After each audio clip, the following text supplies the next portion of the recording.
বৃষ্টি আর বৃষ্টির আবহাওয়া দেখলে আমার জামাই শুরু হয়ে যায় খিচুড়ি খাওয়ার বায়না। মাসে যদি 30 দিন বৃষ্টি হয়, সে 30 দিনই খিচুড়ি বা বিরিয়ানি খেতে পারবে। আজকে তো সে খিচুড়ির বায়না করে বসলো, একটু বৃষ্টি হয়েছে তাতেই। সাথে নাকি আবার ভর্তাও খাবে, তার নাকি শিলপাটায় অনেক দিন ধরে ভর্তা খাওয়া হয় না, তাই সে হচ্ছে শিলপাটায় ভর্তা খাবে। হ্যালো এভরিওয়ান, আসসালামু আলাইকুম, welcome back to my another new blog. আজকে সব রান্নাবান্না কমপ্লিট। তো এর মধ্যেই হচ্ছে আমার হাজব্যান্ড দেখলো যে বৃষ্টি নামছে, তো তার হচ্ছে খিচুড়ি খাওয়ার বায়না শুরু হয়ে গেল। সে আমাকে হচ্ছে পটাইয়া বলতেছিল যে একটু খিচুড়ি রান্না করে দাও, সাথে হচ্ছে একটু তোমার হাতের মজাদার ভর্তা বানিয়ে দাও।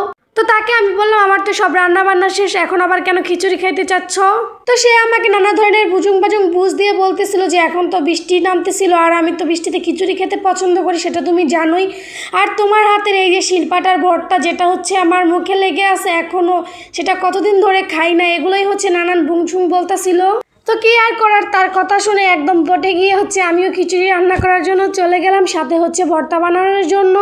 এখানে তো আমি চাপা শুটকি নিয়েছিলাম। মাশাআল্লাহ, চাপা শুটকিটার ফ্লেভার এত সুন্দর ছিল যেন মনে হচ্ছিল কাঁচাই খেয়ে ফেলা যায়। আর এখানে তো আমি পাশে একটা চুলায় আগে খিচুড়ি বসিয়ে দিয়েছিলাম, কারণ হচ্ছে আমার এমনিতে রাত অনেকটা বেজে গিয়েছিল, প্রায় 11টার মতো। তো তারপরে হচ্ছে তার খিচুড়ি খাওয়ার বায়না শুরু হয়েছে, তাই দ্যাটস ওয়াই আমি একটু তাড়াতাড়ি করছিলাম। এর আগে আমি অনেকগুলো ভ্লগে খিচুড়ি রান্না করেছিলাম, তখন আপনারা অনেকেই বলেছিলেন আপু রেসিপি দেন, বাট আমার সময়ের জন্য দেওয়া হয়নি। ইনশাল্লাহ খুব সুন আপনাদের জন্য আমার খিচুড়ির ভ্লগটা দিব। এই তো চুলায় হচ্ছে খিচুড়ি বসাই দিয়েছিলাম। খিচুড়ি বসানোর পরে হচ্ছে এই পাশে আমি একটা শুটকিটা ধুয়ে নিচ্ছিলাম।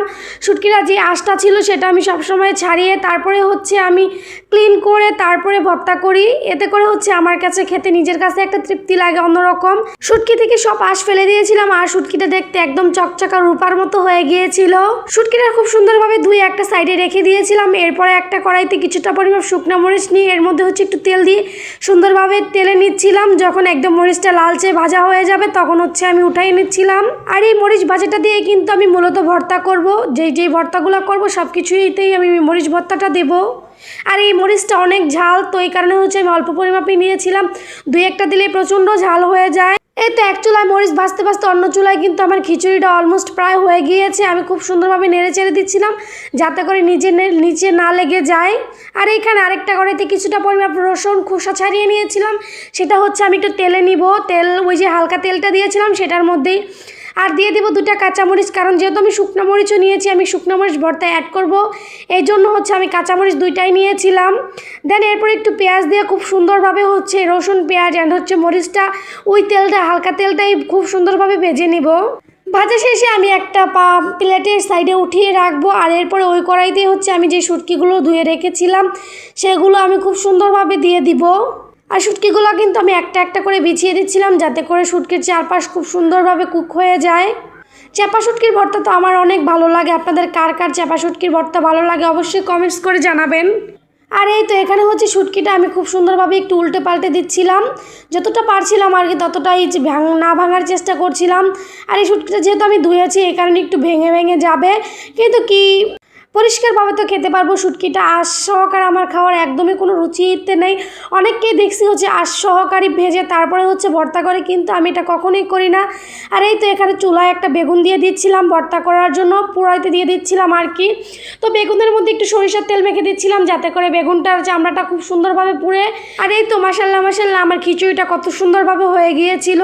আর এরপরে হচ্ছে আমি কিছুটা পরিমাণ ধনিয়া পাতা নিয়েছিলাম, সেটা হচ্ছে আমি কেটে কুটে সুন্দরভাবে ধুয়ে নিচ্ছিলাম ক্লিন করে। আমি শাক ধনিয়া পাতার থেকে শুরু করে শাক পাতা সব কিছু খুব সুন্দরভাবে ধোয়ার চেষ্টা করি, কারণ এগুলো হচ্ছে নিচে থাকে মাটিতে থাকে শাকসবজি, এগুলো আমার খুব রিস্ক লাগে। এই কারণে আমি যত পারি তত পরিমাপ ধুয়ে নেই। এই তো এখানে হচ্ছে ধুয়ে টুয়ে একদম আমি শুটকিটাকে একটা শিলপাটায় দিয়ে দিচ্ছিলাম।